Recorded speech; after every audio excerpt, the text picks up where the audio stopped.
Почитувани, денеска до Уставниот суд поднесовме представки за проценка на уставноста на Законот за изменување и дополнување на Законот за патни исправи, односно членот 3 во овој закон, и Законот за изменување и дополнување на Законот за безбедност на сообраќајот на патиштата, односно неговиот член 5, двата објавени во Службен весник на 3.6.2021 година.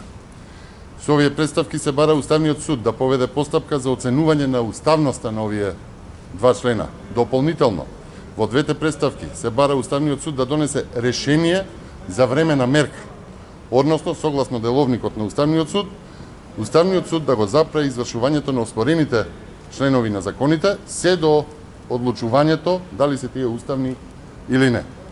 Двата члена, односно во двата закони се наведува дека патните исправи, односно возачките дозволи и возачките книжки, ќе цитирам, кои што го содржат надписот Република Македонија издадени до денот на започнување на примената на овој закон, ќе важат до истекот на рокот на важење кој што е наведен во возачката дозвола, најдоцна до 12 февруари 2024 година. Овие членови, почитувани, во двата закони се директно спротивни на Уставот, и тоа во членовите 8, 9, 11, 25 и членот 27 од Уставот. Почитувани, со прифаќање на предлогот за времена мерка, доносење на конечна одлука, би престанало да важи 12 февруари како крајен рок за важење на пасошите и возачките дозволи, наведено токму во оспорените членови. Уставниот суд досега покажал ажурност за носење одлуки и очекуваме тоа да се случи и сега. На тој начин ќе се надмине оваа криза која што е предизвикана од неспособноста на власта, намерна или ненамерна. Имајќи предвид состојбата пред пунктовите за фотографирање и за земање на новите документи, имајќи предвид и состојбата дека нема нови образци во МВР, а тендерот е закажан за во март месец, половина од луѓето на кои што им били издадени пасоши и возачки дозволи, би рекол само 1 милион и 200.000 граѓани од 2,5 милиони издадени пасоши, досега се сменети.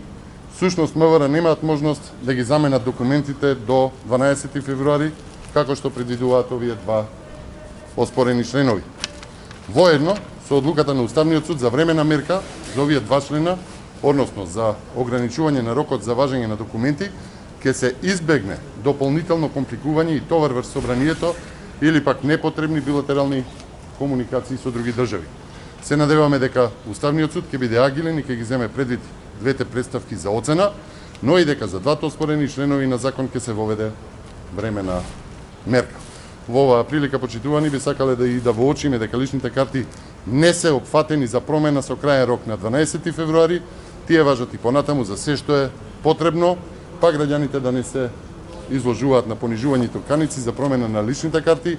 Рокот е само за пасоши и за возачки дозволи. Накусо, за овие 3 години СДС и ДУИ издавале документи со подолг рок на важење до оно што го презеле како обврска во 2018 година. За сега, иако ги имале предвид податоците колку пасоши и возачки дозволи треба да се променат, да не преземале навремени мерки и да се остави државата без потребниот број на образци во МВР. Ова е веќе видено. СДС и Оливер Спасовски ваква иста состојба предизвика и во изборната 2020 година пред техничката влада, само и само со една цел на штета на граѓаните, товарот да го префрлат на технички министер од опозицијата, односно од ВМРО.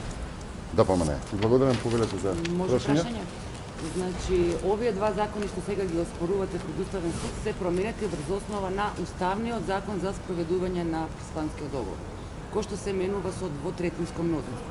Министерот Османи рече дека и да се сменат, например, овие два закона, потребно да се смени и Уставниот законник за да евентуално дојде до пролонгирање на рок.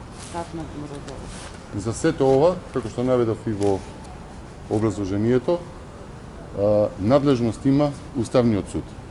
Уставниот суд треба да процени по двата поднесоци за двете измени на законите, оној што е за патните исправи и оној што е за возачките дозволи, и каде што се бара, едно е дали ќе биде прифатено тоа што тие два закони, односно измените на двата закони биле спротивни во колизија со 5 члена од Уставот на Република Македонија. Второ е што може и би требало да воведе времена мерка со која што ќе се стават во закон до конечното одлучување на Уставниот суд.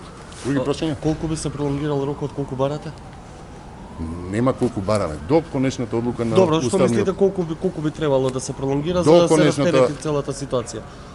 Имајќи ги предвид состојбите во МВР, имајќи го предвид бројот на пасоши кои што е издаден и кои што се очекува дека треба да биде издадени, односно променети, ако досега се променети 1 милион и 200, а треба да се променат уште 1 милион и 300, најмалку една година треба да трае еден ваков процес за промена. Колкава ќе биде одлуката и дали ќе ја преземе одлуката, оставаме на Уставниот суд. Како ја коментирате изјавата на премиерот Ковачевски во однос на тоа дека МНАФ е семејна фирма, меѓутоа внукот на Љупчо Николовски е вработен таму, снаата на Груби, сестрата на Османи? Така, па за прв пат би кажал дека можам да се сложам со Димитар Ковачевски дека МНАФ е претворено во семена фирма, но тој требаше да оди и до крај и да каже дека тоа е семена фирма на власта на ДУИ и на СДС, каде што, како што рековте, снаата на Артан Груби, сестрата на Бојар Османи, чичко и братучет на Љупчо Николовски се вработени таму, што и самиот го призна. Двајца зетовци и еден син на Ејуп Адеми и на Бекри Незири исто се вработени во МНАФ и да не ги дедам сите, треба да каже самиот да наведе Ковачевски уште кој се не остана таму што е вработен. И до сега за овие состојби имавме серии и серии на пресконференции во кои што МНАФ го нарекувавме, па би рекол и со истинското име, Македонска неофицијална агенција за вработување на лица од власта. Она што е важно е што на ваквиот бандитизам и непотизам на народот му се лоши, но нанесува и непоправлива штета за Македонија и токму од тука велиме дека никогаш не било полошо и важно е да ги поразиме. Ке има ли до петок имења на новите депутатски министри на предлог? Рековме дека ќе има после водици, така што рокот би се запазил. Доколку немате, би одговорили на прашање пристигнато за состојбите со УЈП, односно новиот криминал, пристигна на СМС пред малку. Добро е што УЈП признава дека имало криминал со поврат на ДДВ со кој што се испупуваат парите од државната каса, но страшното е тоа што го признаа дури од како беше обелоденето од страна на ВМРО ДПМН и она што е важно прашање е до кога објавување на криминал или за криминални случувања поврзани со власта се вели дека е тоа загрозување на истрага.